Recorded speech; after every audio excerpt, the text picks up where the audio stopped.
अंतःकरणाचे परिवर्तन आणि अध्यात्माची पहाट फुलवणारे आपल्या हक्काचे यशवंत प्रसाद न्यूज.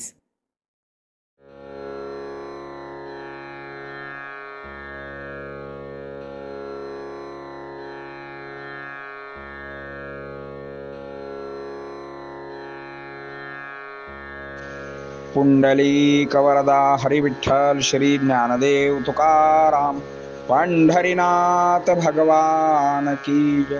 परमहंस सद्गुरु श्री यशवंत बाबा महाराज की जय.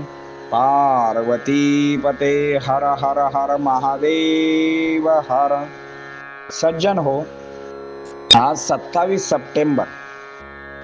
आजच्यासाठी सद्गुरु यशवंत बाबा यांचे सुवचन म्हणजे, गुरुविना कोण दाखविल वाट.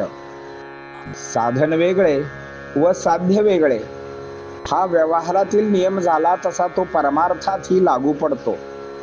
साधन करून श्री गुरुना प्राप्त करून घ्यावे, अर्थात मिळवावे, किंवा श्री गुरु साधनाने स्वतःहून कृपा करतील.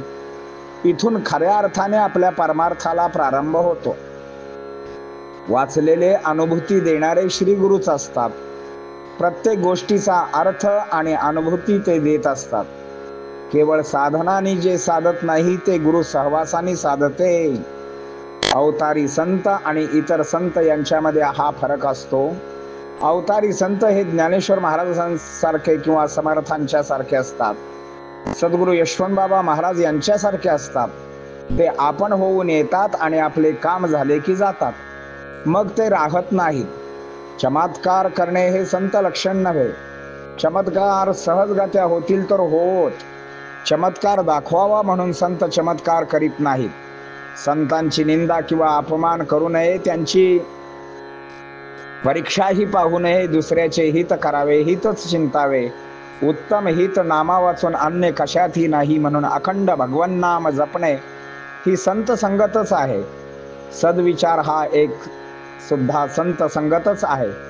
ध्यान, स्मरण, मनन आणि ग्रंथ वाचन यामुळे संतांची गाठ पडून त्यांच्याशी समागम होणे शक्य होईल.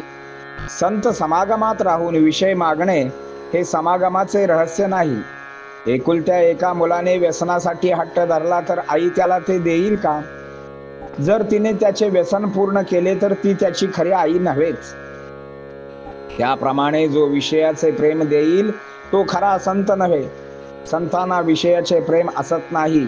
इतकेच नव्हे तर माणूस विषयात राहिला तर त्याच्या हृदयाला पीळ पडतो.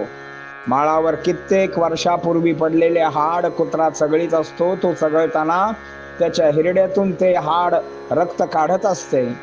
आपल्याच तोंडातील रक्त पिऊन ते त्या हाडातून येते आहे तो समजत असतो व शेवटी त्यातच मरतो. संसारात आपण यापेक्षा काही वेगळे मागत नाही. हाड चगळण्याचे कार्य आपण करीत असतो. ते पाहून, अर्थात आपण विषयमग्न असलेले पाहून संतांना वाईट वाटते. संतांनी खरे भगवंताला जाणले. जिज्ञासू शिष्य भेटला तर संताला आपले स्वतःचे सार्थक झाले असे वाटते. साधनाने जे साधत नाही ते संतांच्या सहवासात राहिल्याने साधते. मनुष्य जितका निस्वार्थी तितकी त्याची भाषा व्यापक असते. तुमच्या आमच्या घरातील लोक सुद्धा आपले ऐकत नाहीत, पण संतांची वाणी सर्व जगावर परिणाम करते, कारण ती सर्व व्यापक असते. ती अत्यंत तळमळीची असते. वाच्यार्थाने श्रुती सनातन आहे. जगाचे कल्याण व्हावे म्हणून ऋषी बोलले, म्हणून त्या वाणीने जगाचे कल्याण व्हायचेच आणि जगाचे कल्याण व्हावे असे वाटते तोपर्यंत ती वाणी राहायचीच. आहे त्यात समाधान मानणे, कोणाचा द्वेष मत्सर न करणे, सर्व भगवत रूप मानणे, निराभिमानी राहणे, सदोदित भगवन नामस्मरण करणे आणि संत सज्जन सद्गुरू यांच्याविषयी पूज्य भाव ठेवणे, या गोष्टी आचरणात आणणे हाच खरा परमार्थ होय. यात कोणती गोष्ट अवघड किंवा खर्चाची आहे? आम्ही निश्चयाने ती करीतच नाही म्हणून समाधान येत नाही.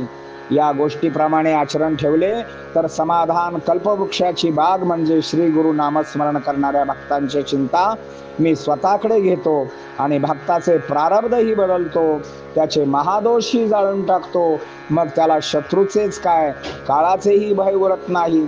नाम घेणाऱ्या भक्तांच्या संसारात मी राम निर्माण करून त्याचा संसार सुखाचा करतो. माझे नामस्मरण करणाऱ्या भक्ताच्या अंतिम समयी मी स्वतः त्याच्या सेवेस हजर होतो. त्याची देहबुद्धीच नष्ट करतो. मग भक्ताला परब्रह्म सुखाची अनुभूती व्याप्त होते.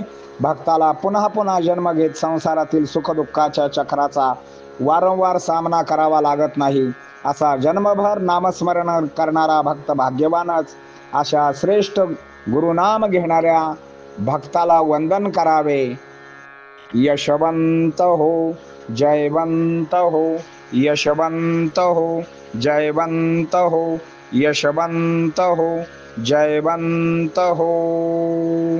बोला पुंडलिक वरदा हरी विठ्ठल. श्री ज्ञानदेव तुकाराम पंढरीनाथ भगवान की जय.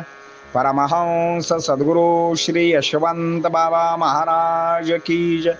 पार्वती पते हर हर हर महादेव हर.